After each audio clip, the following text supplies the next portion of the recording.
Assalaamu calaykum. Maanta waxaan idiin wadaa asxaabta xigmado dhowr ah kuwaasoo ka turjumaya nolosha.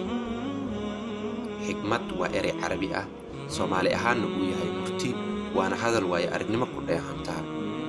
Dad badan oo nolosha waayo badan soo joogay ayaa ka soo maaxatay maankooda. Xigmadda ugu horreysa waxa ay tahay: haddii aadan dhisin riyadaada, qof kale ayaa ku shaqaalaysiinayo si aad ula dhisto riyadiisa. Waqtigaada ha ku lumin in aad sharaxaad badan bixiso. Dadka waxay maqlaan oo keliya waxa ay rabaan in ay maqlaan. Farqiga u dhexeeya guulaystaha iyo kuwa kale ma ahan awood la'aan, ma ahan cilmi la'aan, laakiin waa rajo la'aanta. Haddii aad murugo iyo niyad-jab ku haysato, wixii la soo dhaafay ayaad la nooshahay. Haddii aad walaacsan tahay, mustaqbalka ayaad la nooshahay. Haddii aad nabad ku jirto, waqti xaadirkan ayaad la nooshahay. Baro sida wax loo iibiyo, baro sida wax loo dhiso. Haddaadan labadaanba samayn karto, waxaad noqon doontaa mid aan la joojin karin. Maalintaada ha ku qiimeen miraha aad soo goosatay, laakiin ku qiimee miraha aad beeratay. Ha u oggolaanin waxa aadan qaban karin in ay saameyn ku yeeshaan waxa aad qaban karto. Nafsadeenna waan jecelnahay. Qaladaad badan kadib, maxaan u nacnaa dadka kale marka ay hal qalad ama laba qalad suubiyaan?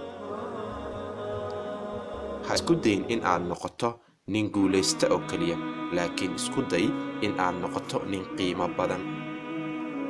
Haddii albaabada fikradaha la nadiifin lahaa, dunidan xumaanba lama arkeen.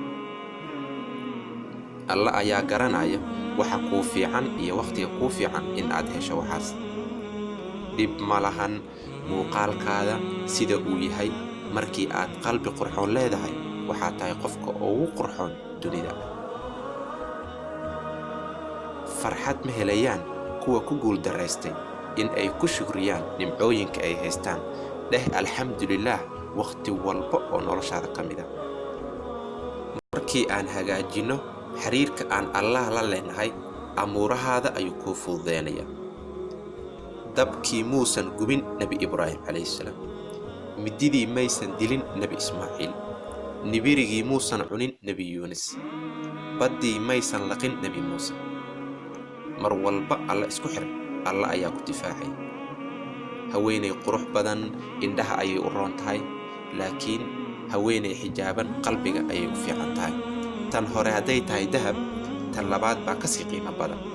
Mar walba xijaabka ku asturnow, taas ayaa ku qiimo badan tahay. Jaceylka xaaraamta ah waa sidii biyo cusbo leh oo kale. Micno ma suubinayso inta jeer oo cabtay, marna oonka kama bi'inayso. Laakiin jaceylka xalaasha ah maanka iyo qalbigu dejiyaa, nagaashaa laga dhaxlaa. Wax walba sabab ayay leeyihiin. Sabab kasta cashir ayaa ku jiro. Cashir walba waxa uu kaa dhigayaa mid tamar iyo xigmad leh. Haweenku ma ahan boombalo ama aalad aad ku ciyaarayso. Ula dhaqan sidii bini'aadamkii, ma ahan alaab aad soo iibsatay walaal. Dabeecadaada wanaaji. Dadka kale waxay bilaabayaan in ay qalbiga kaala socdaan, aysan indhaha kaala socon oo keliya.